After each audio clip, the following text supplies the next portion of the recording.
Mais serenidade, menos ansiedade.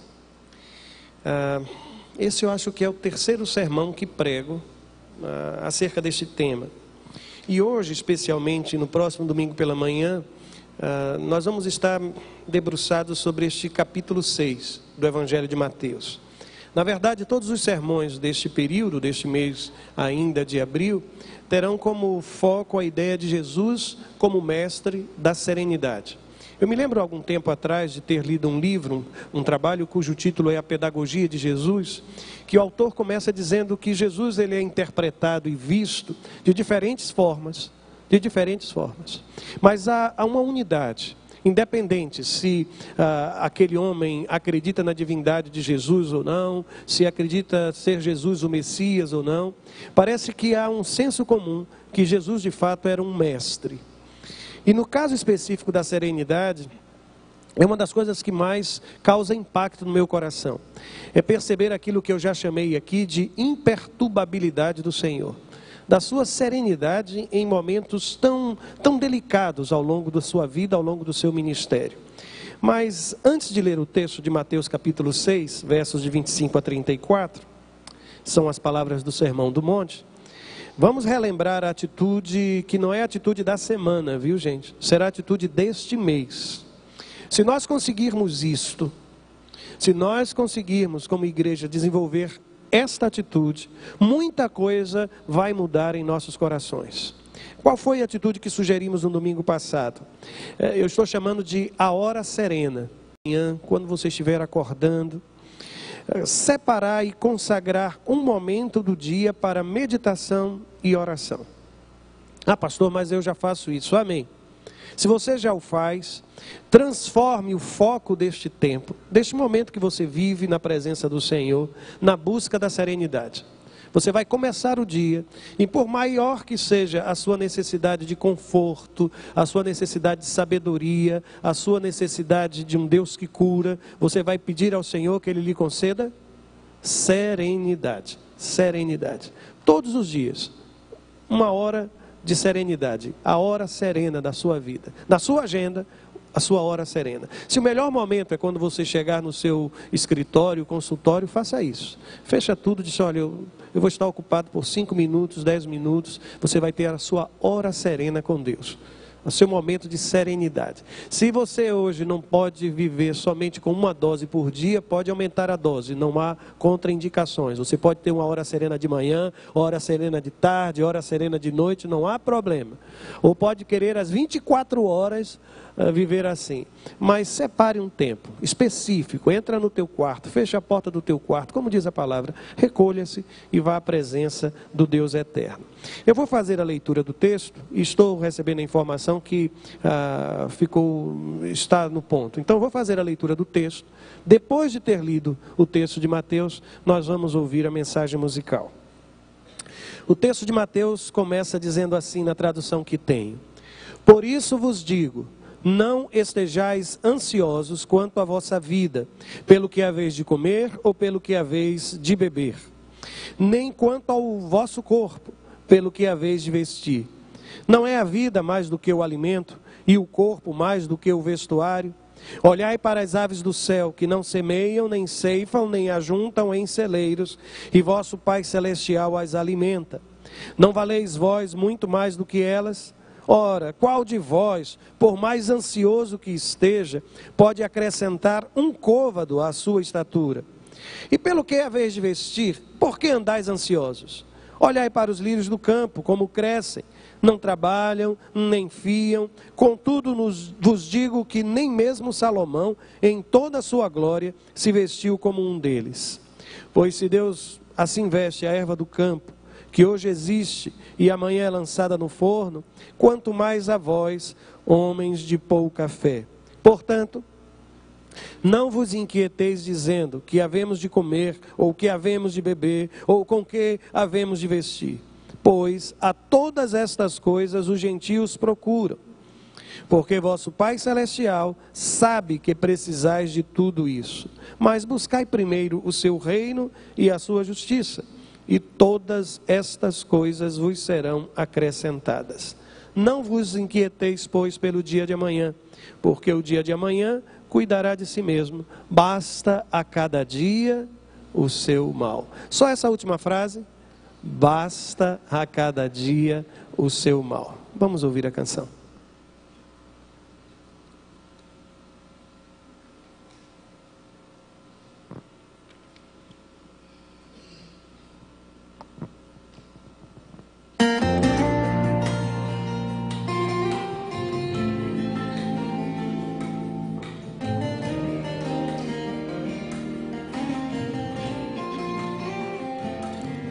Quando todos os meus medos já não cabem mais em mim, quando o céu está de bronze e parece que é o fim, quando o vento está revolto e o mar não quer se acalmar, quando as horas do relógio se demoram a passar, muitas vezes não consigo os teus planos compreender, mas prefiro confiar sem entender.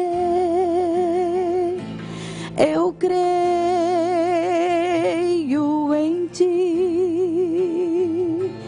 eu creio em ti, eu olho pra ti e espero em ti.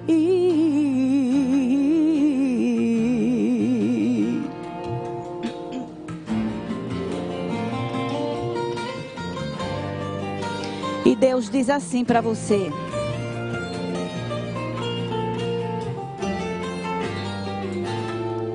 quando você sente medo, do teu lado eu estou. E é bom que você saiba que eu sinto a tua dor.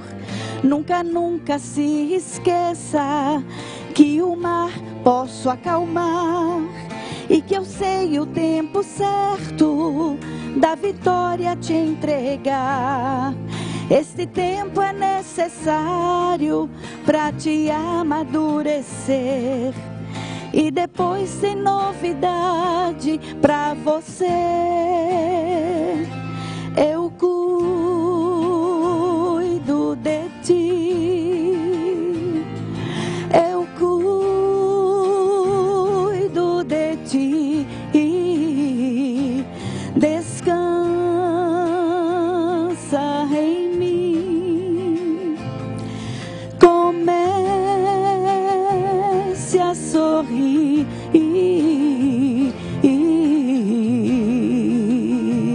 O que eu tenho é bem melhor, pois só eu sei do amanhã.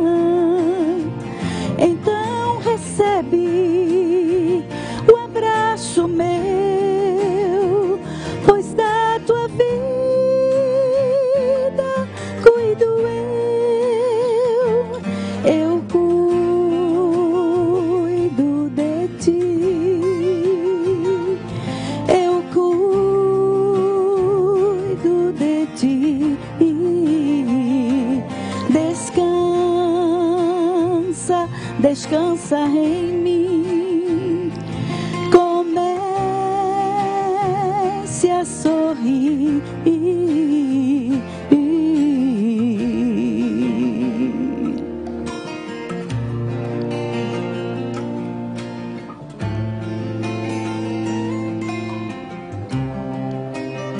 E o nosso Deus continua dizendo: quem quiser cantar, pode cantar.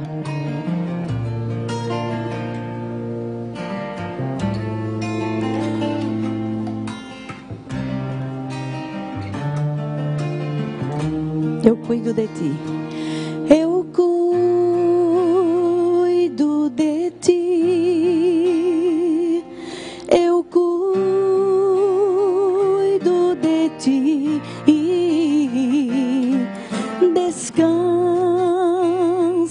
em mim. Comece a sorrir.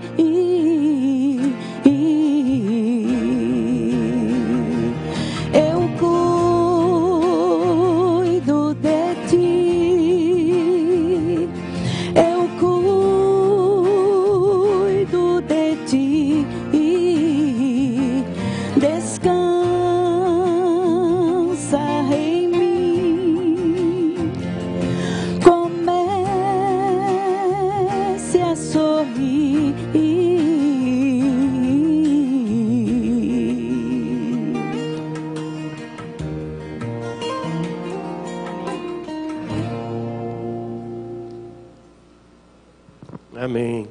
Que assim seja.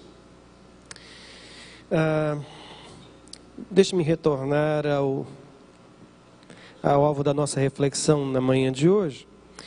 Mas deixe-me dizer-lhes que durante esse tempo... Ok, aqui identifiquei. Na manhã de hoje nós vamos trabalhar apresentando 6 razões para não andar ansioso.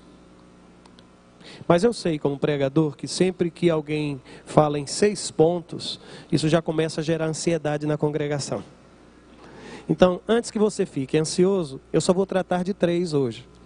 E as outras 3 no próximo domingo. São 6 razões, mas divididas em 2 doses. Hoje trataremos de 3 aspectos, de 3 razões apresentadas pelo Senhor no Sermão do Monte, em que Ele me dá razões para evitar caminhar longe daquilo que é a ansiedade. Primeira observação. Se o seu coração for dominado pela ansiedade, sua alma se tornará pequena. E aqui, uma espécie de Fernando Pessoa às avessas, eu digo que nada vale a pena se a alma é pequena. Absolutamente nada vale a pena. Porque a ansiedade ela vai destruir o gosto, o sabor das coisas. Nada mais vai fazer sentido. Você vai deixar de aproveitar e se deliciar no hoje, no agora, em função da preocupação com o amanhã. Você vai deixar passar alguns momentos maravilhosos na companhia da sua família, na companhia das pessoas a quem você ama, tão somente porque o seu coração foi dominado pela ansiedade. Parece mesmo que nada vale a pena quando o coração é tomado pela ansiedade. Parece que a nossa alma se torna menor. Eu já citei este homem uma vez, vou fazê-lo de novo, o Cortella. Ele tem uma frase que se tornou quase que um carimbo de suas palavras, quando ele diz assim: cuidado, a vida é muito curta para ser pequena. A vida é muito curta para ser pequena. É preciso engrandecê-la. E nesse caminho do engrandecimento da vida, essa história de ter cuidado é muito importante. Primeiro, revele cuidado para não se ocupar demais com aquilo que é urgente, deixando de lado o que é importante. Depois, não haverá mais tempo. Eu achei de uma felicidade muito grande a explicação de alguém, tentando... Aliás, você sabe separar o que é urgente do que é importante? Esse homem ele disse o seguinte: olha, quer saber o que é urgente e o que é importante? Você está com uma pessoa amada e de repente toca o telefone. Você observa que é do trabalho. O que é urgente e o que é importante? Cuidado se a sua esposa estiver ao lado. Urgente pode ser atender o telefone. Mas muito mais importante é você estar atendendo o seu filho naquela hora de necessidade, ou estar ao lado da pessoa a quem você ama naquele momento. O grande problema é que nem sempre nós sabemos identificar aquilo que de fato é urgente daquilo que é importante. E há uma pista nesta frase: importante é tudo aquilo que você não vai ter a oportunidade de fazer de novo. Importante é tudo aquilo que, se passar, não haverá mais tempo. A infância dos seus filhos não voltará. Mas aquele telefonema pode ser dado num outro momento. 5 minutos depois, você poderá atender. Sabe aquele momento em que a sua esposa quer ser ouvida, o seu marido quer ser ouvido? Aquilo é muito mais importante do que urgente. E quando nós não sabemos diferenciar estas coisas, a vida se apequena. A vida vai se tornando menor. Deixe-me avançar um pouco mais. Além disso, se você não quer ter uma vida pequena, tenha cuidado para não se preocupar demais com aquilo que é fundamental, deixando de lado aquilo que é essencial. Fundamental, essencial. Consegue separar as duas coisas? Imagina uma escada, na verdade um andaime. E aqui eu me lembro de um amigo que uma vez sugeriu esta imagem que para mim foi perfeita. Você está construindo um prédio, erguendo uma parede, e você descobre que é fundamental ter um andaime ali. Mas o essencial não é o recurso, a ferramenta. É o propósito da construção. Vai chegar um momento em que o andaime vai ter que ser retirado. A mesma coisa uma escada. Uma escada ela é só uma ferramenta, mas o objetivo é chegar lá em cima. É chegar lá em cima. O grande problema é que às vezes nós nos preocupamos por demais com aquilo que é fundamental e nos esquecemos daquilo que é essencial. Deixe-me dar uma outra sugestão para a compreensão disso. Essencial talvez seja ser feliz, ter uma vida equilibrada. Nesse propósito, o trabalho é só um caminho para isso. Eu trabalho em busca, eu trabalho como um meio. O dinheiro é apenas uma escada, ele não é um fim em si mesmo. E sempre que a gente confunde o fundamental com o essencial, a gente corre o risco de ver a vida se tornando pequena. Quando Jesus fala sobre ansiedade, ele mostra que a ansiedade ela divide a alma. O termo grego usado por Jesus nesse texto que li no início, significa distrair, ficar distraído, dividido, não conseguir focar. A mente procura seguir em duas direções ao mesmo tempo. Eu sei que algumas pessoas conseguem assistir televisão, ler um livro, conversar com alguém, monitorar as mensagens do celular. Eu não sei como conseguem. Mas viver com a mente assim todo o tempo faz com que a vida se torne pequena. Estabelecer um foco talvez seja o grande segredo. E daí eu tenho uma necessidade de associar todo aquele texto que li, do Sermão do Monte, às palavras anteriores de Jesus. Nos 2 versos anteriores, veja o que Jesus vinha dizendo. Ninguém pode servir a 2 senhores. Isto é viver dividido. Isto é viver distraído. Por quê? Porque os meus sentimentos vão ser também divididos. Aí o texto diz, porque ou há de odiar a um e amar o outro, ou há de dedicar-se a um e desprezar o outro. E então ele diz, não podeis servir a Deus e às riquezas. E eu gosto da expressão, quando a gente traduzia só mamão. Mamão transforma riquezas em uma espécie de entidade, como se fosse de fato uma divindade. E quando eu começo a pensar nas riquezas como um fim em si mesmo, quando elas se transformam numa espécie de Deus na minha vida, sinceramente eu chego à conclusão de que a vida é muito mais. Há uma pergunta feita por Jesus no versículo 25, em que ele diz, a vida não é mais que, e aí vem a trindade de Mamon, comer, beber, vestir. A vida não é mais do que isso. Comer, beber, vestir. E notem que aqui não é bastante comer nos dias de hoje ou vestir. Importa também a grife da roupa que eu estou vestindo. Importa também qual foi o lugar onde eu jantei. Porque você pode comer, desculpa a expressão tão simples, mas uma tapioca.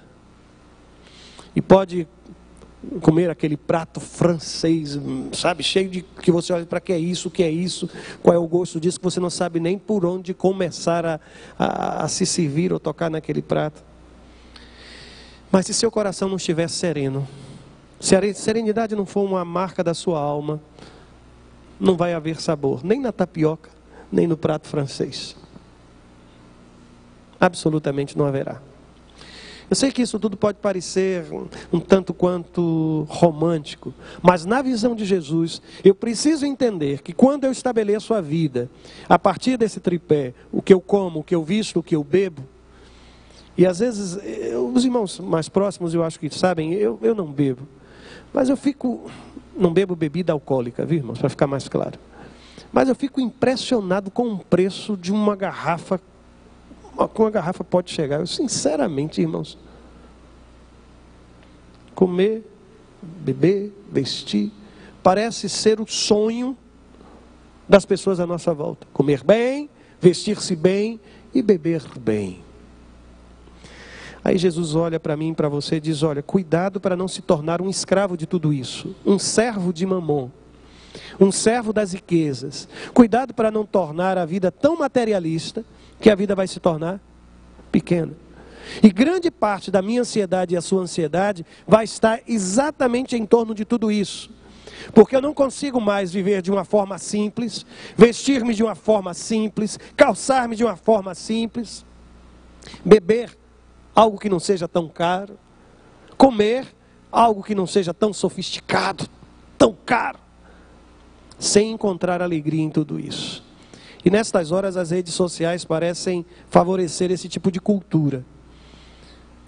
Se você vai comer num lugar requintado, faz questão de tirar uma foto e postar. Aquela farofa de ovo, você não tira foto, não é, irmãos? E não publica. Mas aquele prato fino você faz questão de expor. E antes de tocar no prato, para que as pessoas vejam a riqueza como você come bem, como você se veste bem, como você frequenta bons lugares, como você vive uma felicidade que é só a felicidade de rede social. Há um segundo aspecto que preciso chamar a sua atenção. A ansiedade crônica destrói toda a nossa confiança em Deus e nós mesmos. Por que eu estou usando aqui o termo ansiedade crônica? Eu fiquei impressionado porque hoje já classificam a ansiedade em dois tipos de ansiedade. Existe aquilo que alguns chamam de ansiedade normal. Ansiedade normal. Aquele frio na barriga, aquele tremor, aquela sensação de incapacidade que toma conta de você e que neste caso para muitos serve apenas como um alerta diante de situações que vão exigir que você se prepare melhor, que você se capacite melhor, que você acabe se adaptando àquela situação. E nesse aspecto, essa ansiedade ela é gostosa. Eu posso até dizer aos irmãos, e eu não sei se vão acreditar, mas ainda hoje eu tremo e temo quando vou falar a mensagem do Senhor e pregar. E tenho pedido a Deus que nunca deixe de sentir esse frio na barriga. Pode ser um culto de oração, pode ser um encontro de amigas, pode ser um culto matutino, pode ser o púlpito da igreja dominical, pode ser a assembleia não sei aonde, pode ser falar ou pregar a mensagem de Deus, sempre me causa esse tipo de sensação que eu não sabia, mas é o que esses especialistas chamam hoje de ansiedade normal. Mas existe um outro tipo de ansiedade, que eu chamei de ansiedade crônica, mas tecnicamente é definida como ansiedade patológica. É quando as preocupações com o futuro passam a ser desproporcionais com a realidade e acabam prejudicando o seu presente. Você está tão ansioso que algumas perguntas você não consegue responder. Por que você está ansioso? Quais serão as consequências disso? Ou pior, já aconteceu para você assim estar? Quando você não consegue responder essas perguntas e vive todo o tempo essa dimensão de ansiedade, significa que há algo de errado nos seus sentimentos. Agora, prestem atenção aqui. No versículo 26, na parte primeira, Jesus ele fala dizendo: olhai para as aves do céu. Você imagina que Jesus está chegando a alguém profundamente tomado pela ansiedade e sussurra nos ouvidos deste homem: olhe para as aves do céu. Se alguém lhe dissesse isso e não fosse Jesus, qual seria a sua resposta naquele seu momento de ansiedade se alguém olhar para você e disser assim: olhe para as aves do céu? Provavelmente isso não iria contribuir para a redução da sua ansiedade. Mas aqui está o grande segredo. Primeiro, irmãos, porque isso é fruto de uma decisão. Decisão, olhe. E olhar para fora. Porque o ansioso só consegue olhar para onde, irmãos? Para dentro dele mesmo, para a sua preocupação. Então o que é que Jesus está dizendo? Quer tratar a sua ansiedade, comece a olhar para fora. E aí Jesus escolhe as aves do céu. É interessante, irmãos, porque quem já se deu ao trabalho de olhar as aves do céu, de olhar os voos dos pombos, sabe que você começa a fixar os seus olhos em diferentes direções, mas sempre para cima, buscando as aves que voam no céu. Jesus está dizendo a mim e a você que a vitória sobre a ansiedade começa com a decisão: eu vou parar de olhar para dentro de mim mesmo, para o meu próprio umbigo, para as minhas preocupações, para as minhas dificuldades. Eu vou parar de estabelecer isso como um foco das minhas palavras, do meu comportamento, das minhas atitudes. Vou olhar para fora. E quando olhar para fora, vou olhar somente para aquilo que me faz olhar os céus. É nisso que quero fixar os meus olhos. Só que na continuação do texto, Jesus vai dizer assim: observe, elas não semeiam, não ceifam, não ajuntam. Se fôssemos todos agricultores, iríamos entender o impacto desses três verbos. Porque qual é a vida do agricultor, irmãos? semear, ceifar, colher, juntar no celeiro. Todos os dias ele se levanta para semear, colher, ceifar. O que Jesus está dizendo para aquela gente que vivia da agricultura, observe, eles não são submissos a este ciclo de trabalho ao qual você está submetido. Você está submetido. Observe que a vida é muito mais do que trabalho. Há quem consiga viver sem semear, ceifar e juntar. Olhe para fora. Comece a perceber que existe vida fora do domínio do trabalho sobre você. É como se Jesus estivesse dizendo: você está se tornando um escravo da semeadura, da colheita e do ajuntamento nos seus celeiros. Depois o texto parece nos mostrar numa outra direção. Ele diz assim: reconheça, vosso Pai Celestial as alimenta. A vida desses não é sustentada tão somente pelo semear, ceifar, ajuntar, mas é marcada pelo cuidado celestial. Há muito tempo atrás eu vi um pássaro construindo um ninho, e eu não sei quantos dos irmãos já viram isso. Mas como é trabalhoso construir um ninho. E quantas vezes aquele pássaro voava, pegava uma palha, um graveto qualquer, começava a subir, aquilo caía, ele descia de novo, e ele fazia quase que um bordado, ele colocava aquela palha de uma forma tal, para segurar-se junto das outras. O que o texto sagrado está dizendo, é que as aves do céu, elas não vivem, irmãos e irmãs, sem trabalhar. Mas há uma coisa que as aves do céu fazem enquanto trabalham, que a gente precisa aprender. O que é que elas fazem, irmãos? Elas cantam. Elas cantam, louvam o Criador, porque as Escrituras me dizem que a natureza, ela louva o Criador. O grande problema é que a gente acaba dissociando o trabalho do cuidado de Deus. Por maior que seja o seu trabalho, semeando, colhendo e ajuntando em celeiros, eu preciso que você reconheça que quem lhe alimenta, que quem põe a comida na mesa de sua casa, não é o seu trabalho. É Deus quem faz isso através do seu trabalho. E em algumas vezes, apesar do seu trabalho, e em outros momentos, sequer sem o seu trabalho. É Deus quem nos alimenta. É esta consciência que o Senhor nos convida.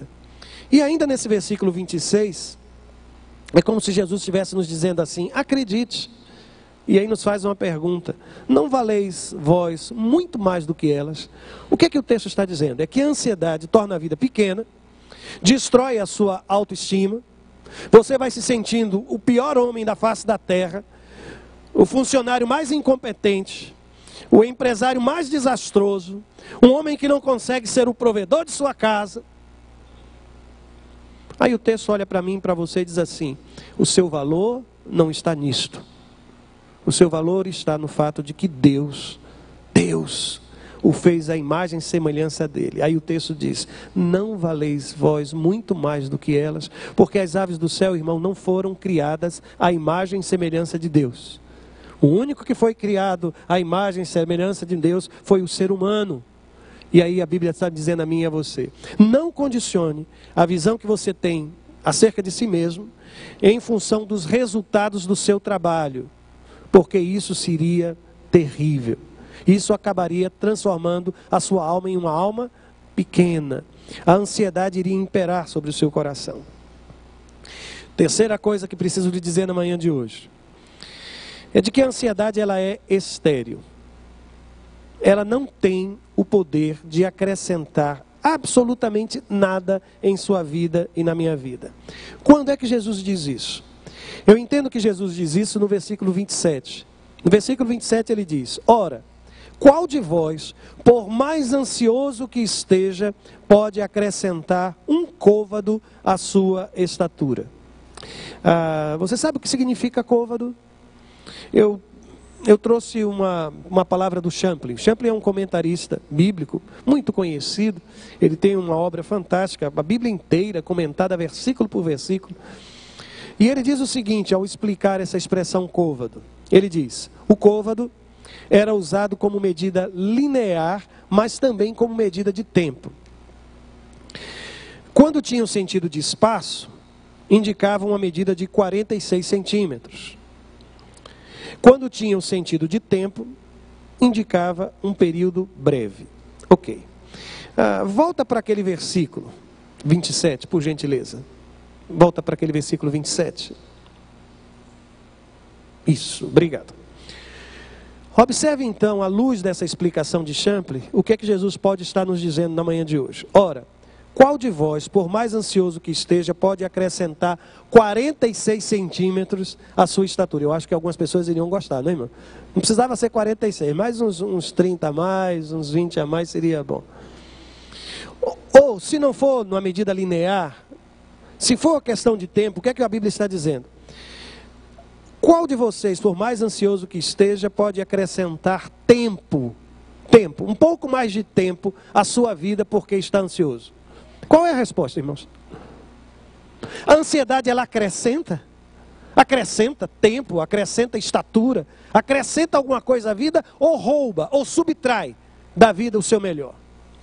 O que Jesus está dizendo é que tenha serenidade, porque a ansiedade, ela não acrescenta absolutamente nada. Quem foi aqui que já resolveu uma situação complicada porque ficou ansioso? Eu estava tão ansioso, pastor, tão ansioso que bateu uma luz. E por causa da minha ansiedade, quem foi que já experimentou uma noite agradável de sono porque estava ansioso? Pastor, eu estava tão ansioso ontem que dormi tão bem. Foi uma beleza o meu sono, um sono reparador. O que a Bíblia está dizendo é que a ansiedade, ela não acrescenta, ela subtrai.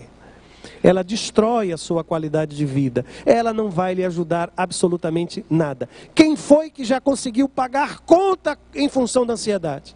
Chegou no caixa do banco e disse, olha, eu não tenho dinheiro não, mas eu tenho ansiedade aos montes. E depositou a sua ansiedade ali, a sua ansiedade se transformou em riqueza, e a sua conta foi perdoada, quitada.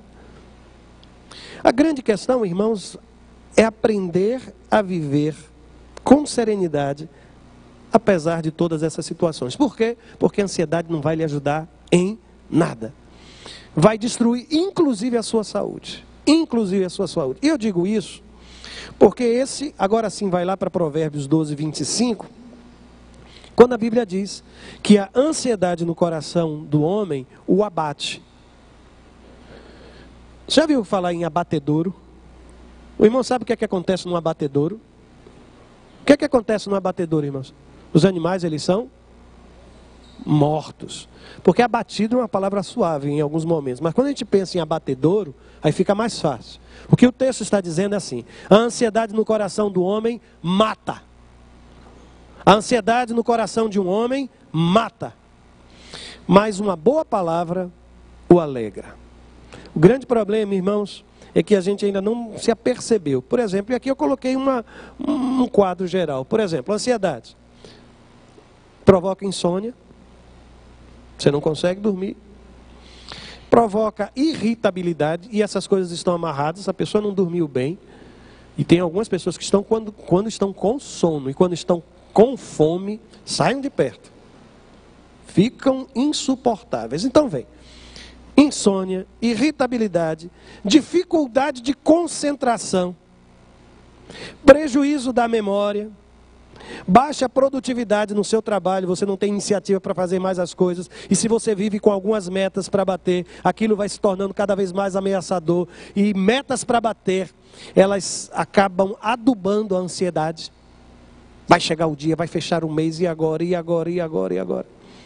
Dia desses eu fui, naquela coisa de tentar repor alguns eletrodomésticos lá para casa. Eu cheguei em algum lugar e a pessoa disse: olha, eu não vou mais atender o senhor.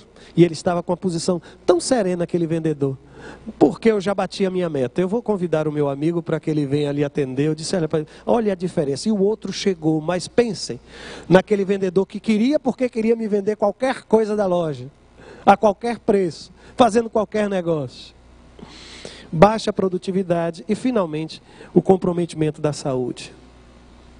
Isso que os estudiosos hoje identificam, já foi dito muito tempo atrás, lá no livro de Provérbios, irmãos. Quando a Bíblia fala que a ansiedade, ela traz prejuízo, ela abate o coração, ela destrói, ela causa morte na alma, ela apequena a vida. Então, o que o texto está dizendo? Use de sabedoria e escolha olhar para as aves do céu, Acreditar que Deus sustenta a sua casa, que a sua vida não depende tão somente do seu semear, colher e ajuntar em celeiros. E então, permitam-me caminhar para o fim, dizendo que esta sessão do Sermão do Monte, eu acredito que Jesus oferece duas conclusões. Uma está no versículo 33 e a outra está no versículo 34. Como eu dividi o sermão em 2 momentos, nós vamos falar sobre 6 razões e hoje vamos trabalhar apenas com 3. Eu resolvi fazer o seguinte: eu vou ficar hoje somente com o versículo 33. E quando for no próximo domingo, eu trabalho com a conclusão do versículo 34. Qual é a conclusão do versículo de número 33? É quando a Bíblia diz assim: oferece uma posição contrária a uma vida marcada pela ansiedade. Não basta deixar de ser ansioso. Aí a Bíblia diz assim: mas buscai primeiro o seu reino e a sua justiça, e todas estas coisas vos serão acrescentadas. Qual a relação que tem esta palavra com aquela que Jesus disse no início? Não ande ansioso. Qual a relação? Quando a Bíblia diz, mas buscai primeiro, o que é que a Bíblia está estabelecendo, irmãos? Ou o que é que a Bíblia está apontando como meta para a minha vida? Ela está dizendo a mim mesmo: olha, Roberto, redefina as prioridades de sua agenda.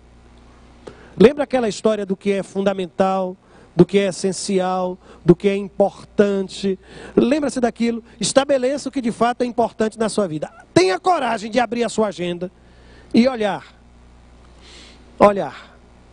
O que é que precisa vir primeiro? Redefina a sua agenda. Eu digo isso, irmãos, e aqui me recordo do Rick Warren. O Rick Warren tem um momento em que ele diz o seguinte: vejam só, a importância das coisas pode ser medida pelo tempo que estamos dispostos a investir. Quanto maior o tempo dedicado a alguma coisa, mais você demonstra a importância e o valor que ela tem para você.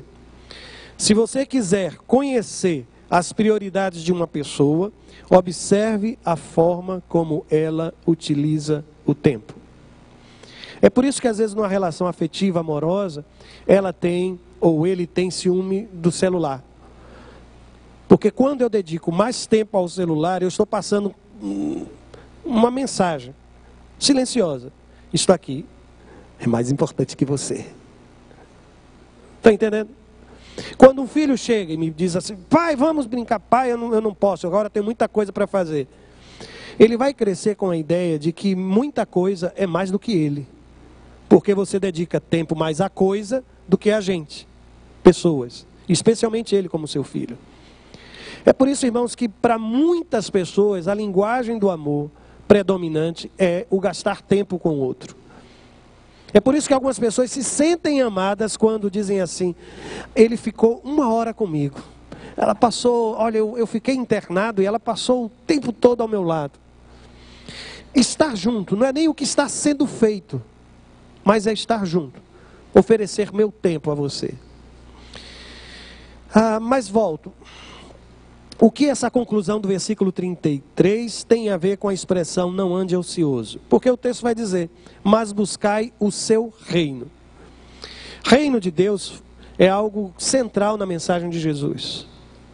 E a mensagem da chegada do reino começa com João Batista, quando ele convida as pessoas ao arrependimento.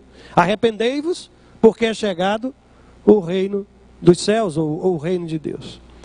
Quando Jesus diz, olha, não ande ansioso, mas busque o reino de Deus, ele está dizendo assim, olha, reconheça a soberania de Deus em sua vida. Reino não é um lugar, reino é um estado, não no sentido geográfico. Reino é reinado, reino é soberania, reino é controle. O texto está dizendo, uma das formas para você se libertar da ansiedade é submeter-se à soberania de Deus. O que isso significa, irmãos? É aquela consciência que eu carrego na minha alma, que mesmo fazendo todo o esforço, ou mesmo que se levantem qualquer obstáculos, ou qualquer que seja a situação, Deus é Senhor. Ele é soberano.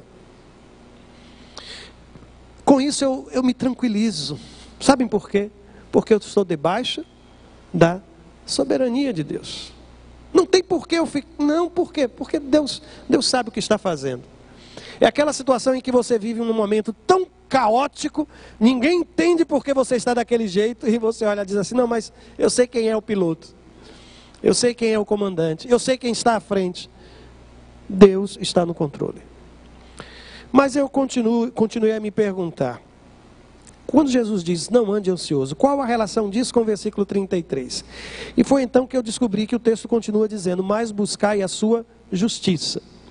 Justiça aqui, irmãos, a palavra é a palavra de Kaiosunen, de que é o nome da deusa justiça, filha de Zeus, dentro da mitologia grega. Sabem como ela é retratada? É aquela criatura, é aquela senhora vendada, com uma espada na mão, uma balança noutra, olhos vendados para não ser imparcial, tal qual a nossa justiça, poder de um lado, poder da espada, e o equilíbrio e a sensatez de uma balança, para pesar todas as coisas. Essa é a imagem. Quando o texto diz, buscai a sua justiça, o texto está falando mais ou menos assim, assuma um estilo de vida diferente, comprometido com a ética do reino, porque justiça tem a ver com caráter, a ver com você mesmo, integridade, e tem a ver com a forma como você trata as outras pessoas, tratar com justiça. E eu comecei a resgatar no Sermão do Monte, as vezes que Jesus falou sobre justiça aqui. E ele começou, por exemplo, em Mateus 5:6, dizendo assim, bem-aventurados os que têm fome e sede de justiça, pois serão satisfeitos. Faça da justiça uma necessidade fundamental na sua vida. Depois ele diz, bem-aventurados os perseguidos por causa da justiça, pois deles é o reino dos céus. O que é que Jesus está dizendo? Querer buscar a justiça de Deus é viver em oposição àquilo que é injustiça neste mundo. E se prepare, porque viver assim não é algo fácil. Mas só que nesse mesmo sermão, no versículo 20, e aqui eu acho que está talvez a força maior dessa palavra de Jesus no versículo 33, ele diz, pois eu lhes digo, que se a justiça de vocês não for muito superior à dos fariseus e mestres da lei, de modo nenhum entrarão no reino dos céus. Eu só queria lembrá-lo, que quando Jesus disse assim, buscai o reino de Deus ele não disse justiça, ele falou de a sua justiça.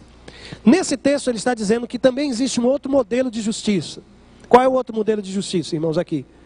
A justiça dos fariseus, a justiça dos mestres da lei.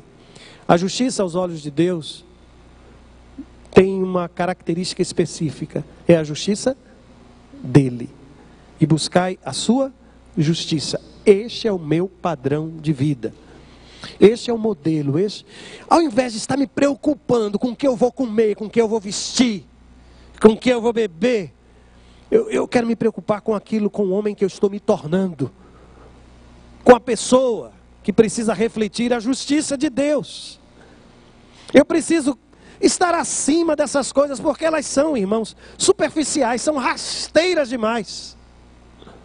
Se a sua vida for avaliada pela roupa que você veste, pelo calçado que você tem nos pés, pelo endereço, pela chave de carro que você balança. Aliás, isso me lembra uma história de um pai, há muito tempo atrás, trabalhava ainda no Americano Batista. Ele tinha um carrinho velho, estava passando uma situação complicada. E houve uma vez que o filho dele pediu para que o pai não o deixasse na porta do colégio. Aquele homem viveu um momento de dor tão grande, veio conversar comigo. E imaginam por que aquele menino não queria que o pai deixasse ele na porta do colégio? Porque o carro do pai dele era um carro velho. E ele não queria ser visto pelos colegas descendo de um carro velho. Aquele homem estava fazendo um esforço enorme para continuar pagando as parcelas, as mensalidades para ele. Eu vou sacrificar tudo para que ele não deixe de ter uma boa educação. Mas de repente estava aquele menino dizendo, não quero que o senhor me deixe na porta não, para que os meus colegas... Aquilo foi uma dor tão grande. Que geração é essa, irmãos? Que sociedade é esta? É por esta razão que eu termino dizendo assim, olha, não ande ansioso. Não foi assim? Qual a relação disso com o versículo 33? Veja como termina o verso 33. E todas estas coisas vos serão acrescentadas. Eu fiquei pensando, o que é que isso tem a ver com a minha ansiedade, com a sua ansiedade? E eu imaginei que Jesus está dizendo para mim e para você, mais ou menos assim: espere em Deus, Ele fará com que tudo aconteça naturalmente em sua vida. Observou como é que o texto diz? E todas essas coisas serão. Não parece que é uma coisa natural, né? Ô Senhor, é assim mesmo? Ele disse, é.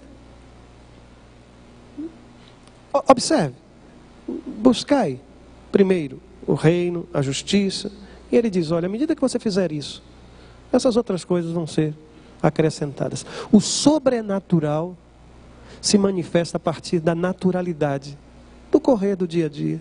Vai chegar um cliente, fica tranquilo. Vai chegar. Olha, aquela situação vai ser resolvida. É como se ele dissesse assim, olha, sua ansiedade, você não já aprendeu que ela não vai pagar suas contas, ela vai destruir a sua qualidade de vida. Você não já percebeu isso? Então, o que é melhor a fazer do que colocar isso nas mãos do Senhor e esperar que naturalmente, a cada dia, o Senhor vá acrescentando aquelas coisas que nos são necessárias. E aqui eu quero dizer o seguinte, que Deus tem um compromisso nesse texto de atender-nos em nossas necessidades, não em nossos desejos. É como se ele estivesse dizendo assim, você vai vestir roupa, mas talvez não seja da marca que você gostaria. É como se ele dissesse, olha, para de olhar para a etiqueta. Para de olhar para a etiqueta. Talvez não seja o carro que você gostaria. Talvez não seja o endereço que você desejava. Mas o que o texto está dizendo é que aquilo que é necessário, não aquilo que é desejável, Deus não vai deixar faltar. Fui moço, hoje sou velho, mas nunca vi, diz o texto sagrado, um justo a mendigar o pão. Até porque o justo precisa ser alvo da misericórdia do povo que se chama povo de Deus, não é, irmãos? Somos família. Você acredita nisso? Porque esse é o tipo de sermão, irmãos, que se não tiver uma resposta clara na minha alma e na sua alma, eu quero acreditar que a sua semana será uma semana marcada pela redução da ansiedade. Eu ia usar outra expressão, eu ia dizer assim, extinção da ansiedade, mas aí eu ia dizer, pastor, eu me conheço. Então vamos fazer o seguinte, redução da sua ansiedade. Cultivando a hora serena, todos os dias, celebrando o nome do seu Senhor e aplicando cada um desses princípios manifestados ou apresentados pelo Senhor no Sermão do Monte. Quero convidar você a ficar de pé, a canção que nós vamos cantar. Ela diz assim, olha, não tenha sobre você mesmo um cuidado, qualquer que seja. Deixe nas mãos do seu Senhor. Nós vamos cantar isso e vamos fazer dessa canção a nossa oração no final da celebração da manhã deste dia.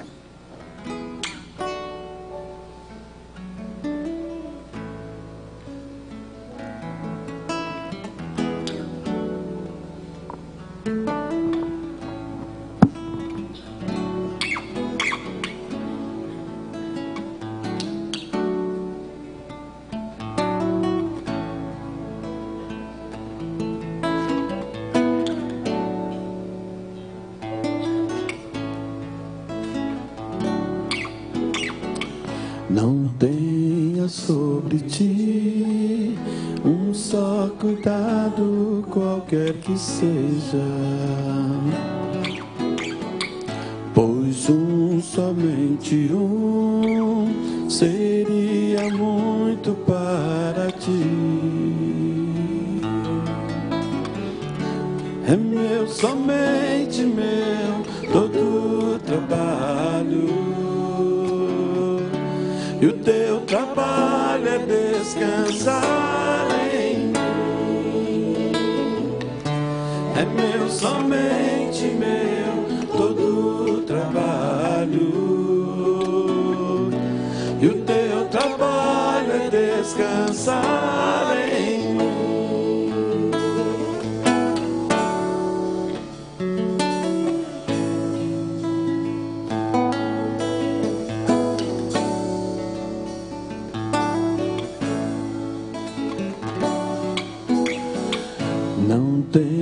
Mas quando enfim tiveres que tomar decisão,